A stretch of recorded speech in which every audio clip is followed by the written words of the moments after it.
We started the carnivore diet a while back, a few months back, and we've also been doing a little bit of ketovore, if you've heard of that. It's basically carnivore, but adding some vegetables in once in a while, even though it's mostly carnivore we've been doing. Yeah. We're kind of still counting it as a transition phase.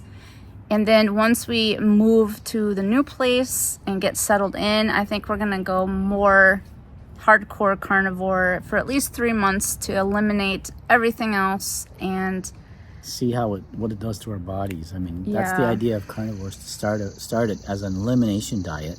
So effectively you're eliminating everything except, really it should be beef, salt, and water is at its purest form. But there's another one called beef, bacon, butter, and eggs. That one's another as well. Then all you've got to worry about, if you're still not feeling the best, is maybe I'll eliminate eggs and see how I feel after that, or maybe I'll eliminate the pork and the bacon and see how I'm feeling after that.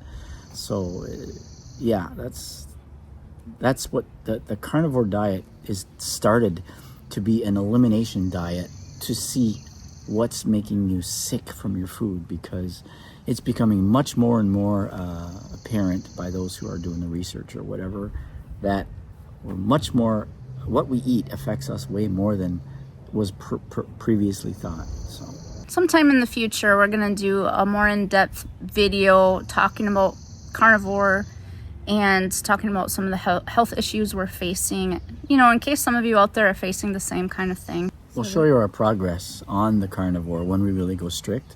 Yep. Because so far now, we've lost some weight already doing it the way we've done it. Way less, what's the lower digestive tract problems, way less, gurgling or whatever you want to call it, and, not feeling so good after you eat. Way less of that, even the way we're eating now.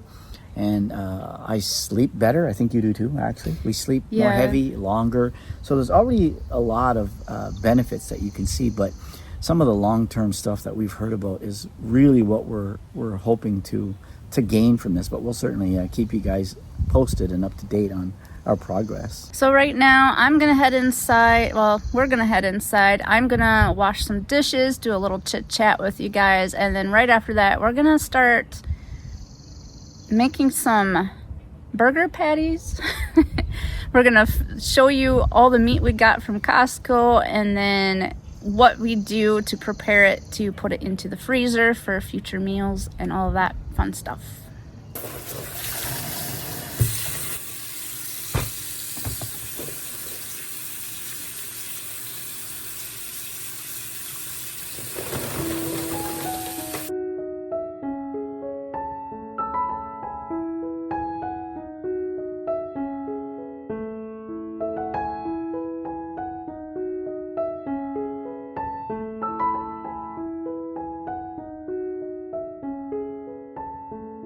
I'm extremely excited to go to South Carolina, and so is Steve.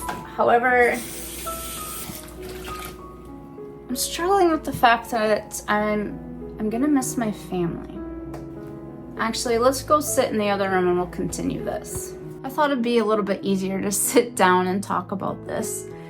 I grew up my entire life here in Wisconsin, and moving out of state to me is kind of a big deal. It's a little bit scary, but really exciting too, of course, and I'm just gonna miss my family. We've been staying so busy lately with getting the house ready for to sell, and then getting things ready for the yard sale, now getting things ready to go down to South Carolina to pick our house. Just everything's been so busy, and I haven't really taken the time to think too much about the fact that I'm going to be leaving my family here. And something about it, I don't know what it is, it makes me feel like I'm doing something bad by leaving my family. And it's also heartbreaking for me. At the moment, I don't live very far from my brothers, maybe 20 minutes or so, but we don't see each other a lot throughout the year. Everybody stays so busy. There's always so much going on. But knowing that I'm going to be much further away from them is more difficult. However, I do know that I was thinking about it today. Steve and I were talking about it. I feel like the time that we do have with them when we come back home to Wisconsin to visit, or if they come visit us, that it's going to be a much more quality time together, which I find is going to be very memorable. It's going to be wonderful. And also the fact that our son, it sounds like he may be, if you haven't watched our videos before, he is in the Navy. It sounds like it's possible he'll be stationed in Virginia. That's what it's looking like. So if he is, we're only going to be about 6 hours from him compared to 18 hours. So being that much closer to him, knowing that we could just drive down to see him when he's available, or he could come visit us, really means a lot. I mean, of course, unless he's out deployed, we won't see him for months on end. And I have to say, seeing the excitement on Steve's face, I can't even describe it. When I saw the excitement on his face after we accepted an offer on our house, when the realization was kicking in that, oh my gosh, this is actually happening, the excitement he had really meant so much to me. Like, seeing that and how happy this is making him, that alone is so worth it to me.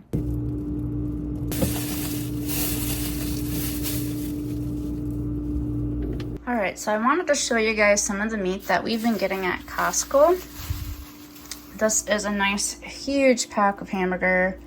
It's over 6 pounds and it's $4.59 a pound, $30, just over $30 here.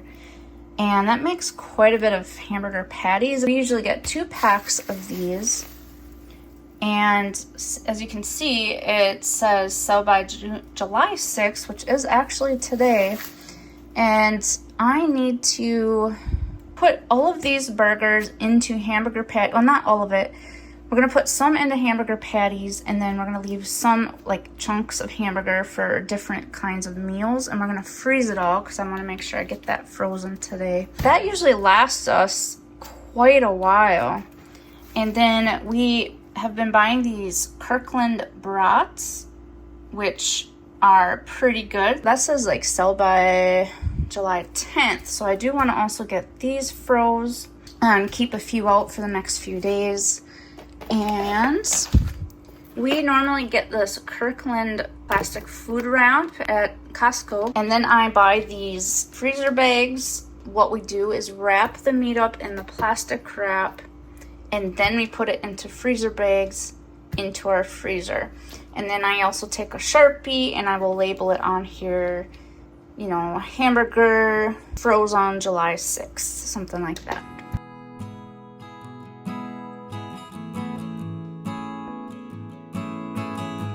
One thing I do want to invest in is like a hamburger patty maker. I think I saw one on Amazon. I think actually Steve showed me, and they showed it to me on Amazon. And I'm thinking, oh my gosh, with as many burgers as we've been making this year, we definitely need to invest in that, because that'll be a whole lot easier for me.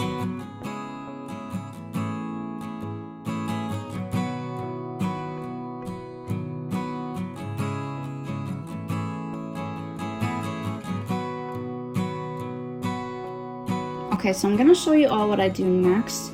First, I ended up getting 15 burgers out of a little over a 6-pound bag of hamburger. So that's not bad, that's pretty good. The number of burgers you get is going to really depend on how big you make the patties. I try to make mine a little bit on the bigger side because they do shrink, and we do need to eat meat on Carnivore. I have the saran wrap over here, so then I'm just gonna pull out, you know, about that much. You slide it across, which is really nice, and it just comes right off. And then I pick up a patty with the spatula, put that right in there. And then I'm going to just kind of wrap in the sides, wrap this over, and then wrap this end on top of there. And this is like saran wrap. It's similar to that, so it sticks together really nice. And then I'm going to grab the bag that we labeled hamburger and the day we froze it. And we're going to put our patty in there. And then we're just gonna do that with all the patties, fill this up. Now this is definitely quite the process. It takes quite a bit of time, but it really is worth it in the end, because then you have all these wonderful patties made up for days to come. So then when you want a burger on the grill, you just grab one out, carefully take the saran wrap off, because sometimes it will stick to the burger.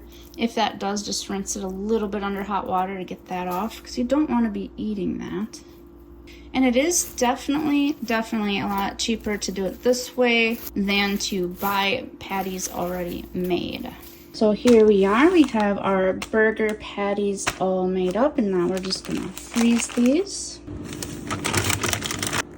Now the brats here, we had some brats today, so there's some missing, but the brats here is a similar process. I'm just gonna take some brats here, wrap it up with the wrap, and put it in our freezer bag.